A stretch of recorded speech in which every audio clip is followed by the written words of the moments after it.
রুদ্র ধরিষ্ঠ বৃন্দাবন ধাম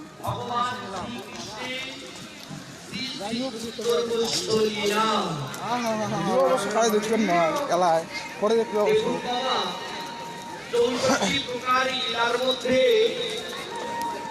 এই দুইটি লীলা হচ্ছে প্রধান। জি স্যার, এক হচ্ছে শ্রী শ্রী গমন গোষ্ঠ লীলা, আর অপরটি হচ্ছে দোকানটা বেড়েছিলাম শ্রী শ্রী উত্তর গোষ্ঠ অথবা বিরোধ গোষ্ঠ লীলা। কাকু দেখুন, এই দুইটি পালা প্রত্যেক জীবের মধ্যে বা প্রত্যেকটি মানুষের জীবনে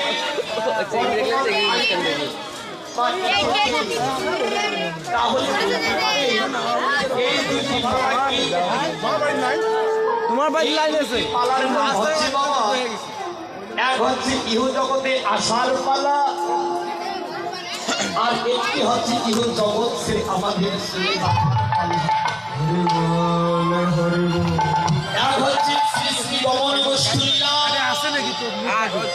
আর একটি হচ্ছে শ্রী শ্রী উত্তর গোষ্ঠ লীলা। তাহলে বাবা আমার জীবনে গমন গোষ্ঠ হয়েছে কবে কোনদিন? না যায় কেন যেই দিন আমি 10 দিন মাতৃগর্ভ থেকে এই ধরাধামে ভূমিষ্ঠ হলাম। এই ধরার মাঝে এসে মায়ার খেলা খেলতে খেলতে খেলতে খেলতে ক্লান্ত পরিশ্রান্ত হয়ে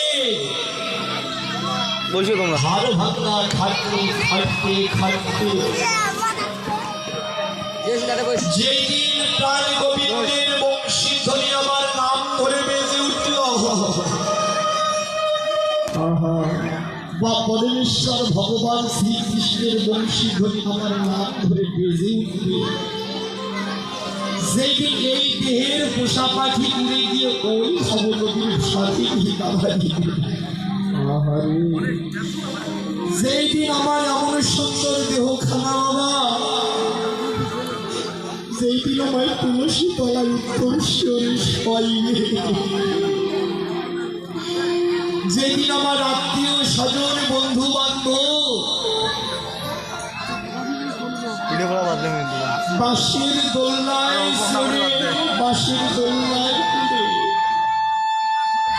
যেই দিন 4 জনাতে কাঁধে করে শ্মশানে ঘাটে নিয়ে যাবে আর বলবি বল হরি বল হরি বল হরি হরি বল বলতে বলতে যেই দিন আমায় শ্মশানে ঘাটে নিয়ে যাবে মা, সেই দিন আমার জীবনে হয়ে যাবে শ্রী শ্রী উত্তর গোষ্ঠ লীলা।